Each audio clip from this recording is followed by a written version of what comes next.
Today's video is sponsored by Squarespace. Thank you. Oh, Come over here. oh. You're so cute. Yes. Oh. Okay.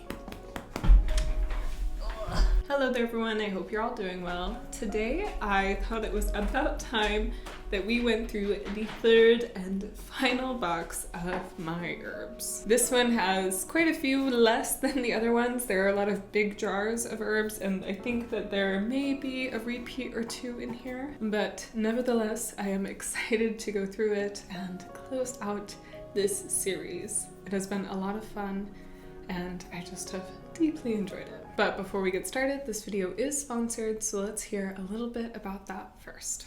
Thank you to Squarespace for sponsoring this video.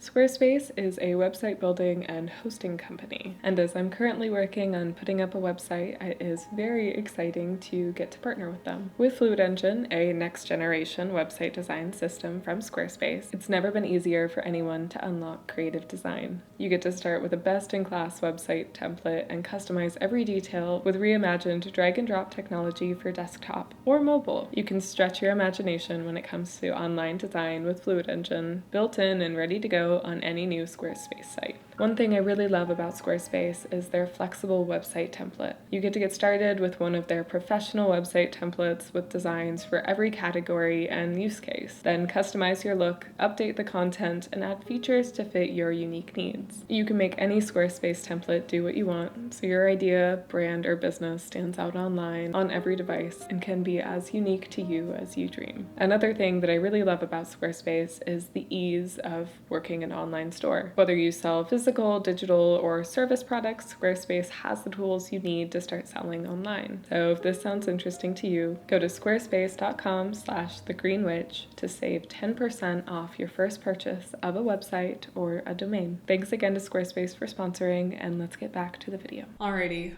Welcome back. Let's dig into the herbs, shall we? First and foremost, we are starting off very strong with some elderberries. I absolutely adore these. You probably know that I make quite a few batches of elderberry syrup all through the winter months to keep colds at bay or treat any colds that start. I also deeply enjoy elderberries for their protective qualities in magic, so definitely a great one to keep on hand. I usually just have a lot of dried ones to have all the time.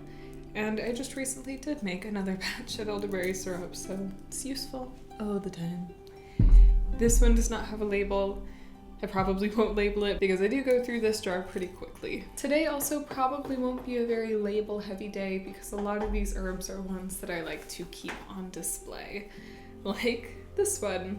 These I did recently just have to repack.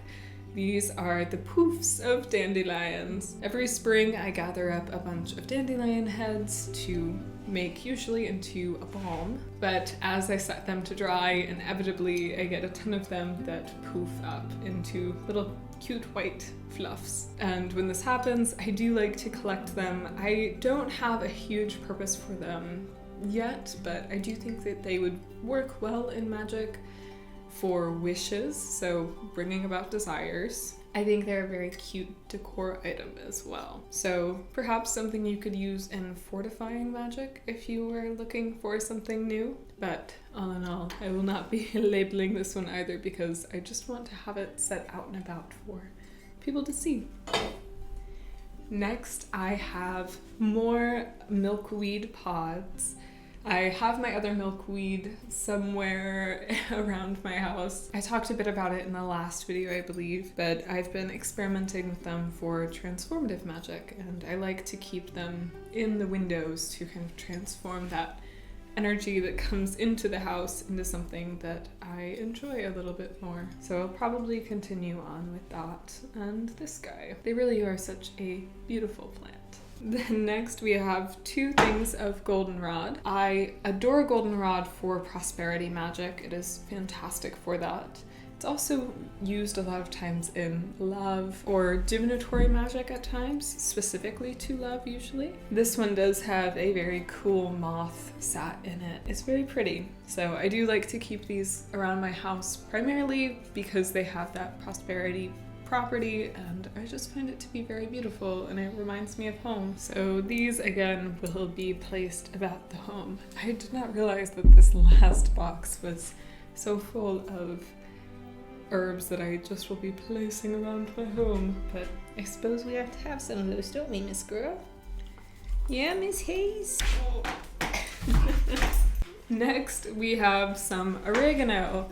This is not one that I really often use in magic, but I've had this for a very long time. It was one of the first herbs that I gathered and in a large enough quantity to put in a big jar, which is kind of silly, but it feels really special to me. It's definitely way, way past its culinary or medicinal use. And I probably wouldn't often use it in magic unless I was in a pinch, but this does just feel special to me. You can see it in some of my very first videos on this channel, and so I probably will keep this jar of oregano just because it does feel kind of special and funny in that way. Next, we have a very important herb, lavender. Lavender is of course a favorite herb of mine and a favorite herb of many. It is so calming and very helpful with sleep magic. It's really, really useful in love magic, and it's also a fantastic purifying herb. All in all, it is a very dynamic and versatile herb. Very much recommend it. There's a reason that lavender is one of those herbs that we see constantly in magic. It is just so fantastic, so versatile, and very easy to get along with. So do recommend having this in your arsenal. Besides it being both medicinally useful and magically useful, can't go wrong there. Next, I have a gigantic jar of peony flowers or petals.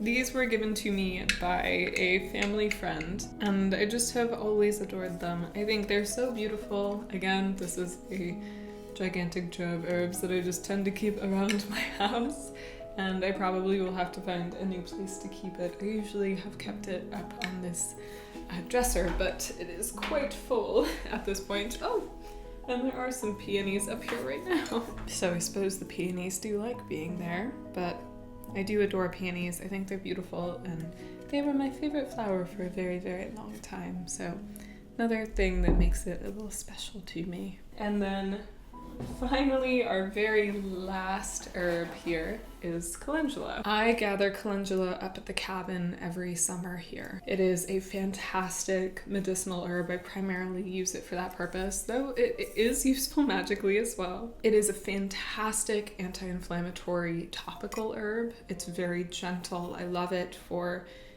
healing balms or oils, anything for us, from a sunburn to a kitchen burn, a rash, a scrape. It's very, very useful for healing matters of the skin, and it's just so gentle with it as well. It's really good if you have very dry skin, and yeah, I just absolutely adore it. So I love to have it always on hand. And I do like to keep a big jar of it if I can. And with that concludes our go through of all of my herbs, I think. This is a much smaller version of these herbs, given that most of them came in these very large jars. So I did forget while I packed these that I did do that, so apologies that this one is a bit shorter than the last two videos. But all of these herbs are still useful in their own right, and I love having them placed around my home. I feel like they bring a lot of good energy to my home, and not to mention they're also just very beautiful. I've had a lot of fun going through all of my herbs. Thank you for helping me and joining me while I unpack these boxes. It really has helped inspire me to keep unpacking. I have a few more boxes now that really could stay packed if I wanted to, but ideally I would like them to be unpacked. But going through these has been very, very helpful for me, so thank you for being a part of this with me. I hope you've enjoyed, and I hope you've learned something about these herbs as well and have just had a fun time. And let me know if you have felt inspired and gathered new herbs or started working with new ones from any of these videos, or just in general. I always like to hear from you all. And with that, even though this video is a bit shorter than the others, I think it's time to close out. So thank you so much for watching. If you can and would like to, I'd really appreciate it if you checked out my Patreon. There I share art, herbal profiles, book recommendations, and monthly workshops. I also have another channel where I share more vlogs and day-to-day life, more magic, herbalism, all those good things. And I have my book. If any of those things pique your interest, they're all linked in the description down below. Thank you again for watching, and I hope you're having a lovely day. Can't wait to see you again soon.